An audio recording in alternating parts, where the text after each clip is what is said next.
My fiance set boundaries around what I can talk about with him. Is this healthy? Essentially the title. My fiance and I have been dating for 4 years, engaged for 8 months. Over the last 2 years, he's asked me not to talk about or drastically limit how much I talk about certain topics, including work, niche topics that I've extensively researched and really enjoy, and our wedding. Today, he added the cat I recently rescued to the list. This has severely limited the topics that I talk to him about and made me feel that he just doesn't want me to talk. This is backed up by comments that he's made about how monotonous and hard to listen to my voice is. Writing this out, I totally understand that I sound like a boring person, but he knew most of these things about me coming into the relationship. We knew each other before we started dating. However, I understand that those things aren't everyone's cup of tea. I used to talk at length about these topics, but I've worked really hard not to talk about them too much with him. I even set daily reminders on my phone not to talk about the topics that bother him until it became a habit. Initially, he said I didn't need to set the reminders, but he was noticeably happier when I started talking less in general.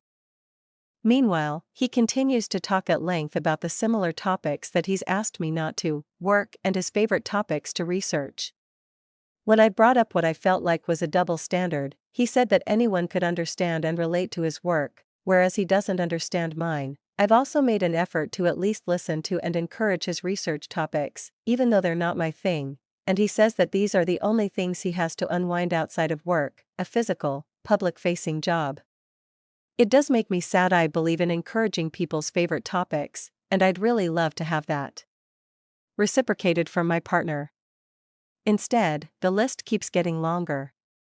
When I want to give him important updates on my work, like that I'm going after another job, I have to preface my update with "I'll make this quick" or 2-minute update, and even then he looks like he's been forced to endure. Several times, when those things, especially work, which has been especially rough for me this year, are all I can think about, I find myself with very little to say that won't go against the boundaries he's set, but I still want desperately to talk to someone. On those days/weeks, we'll have very surface-level conversations, especially then. I talk a lot to our 3 cats and now the rescue cat, mostly nonsense things about how sweet they are and silly made-up scenarios, and then we just slow blink at each other back and forth. It's great. This upsets my fiancé. He's made comments about how he'd have to act like a cat if he wants me to talk to him and give him attention. I've explained that I'm just going through stuff at work and don't want to talk his ear off about it. I've tried having conversations about how to resolve this so we both get what we need, but he usually turns it back on me in some way. This can't be healthy, right? Or am I overthinking it/missing something? We're about 2 months out from the wedding, and I'm struggling to finish wedding DIYs because of what this would mean for the rest of my life.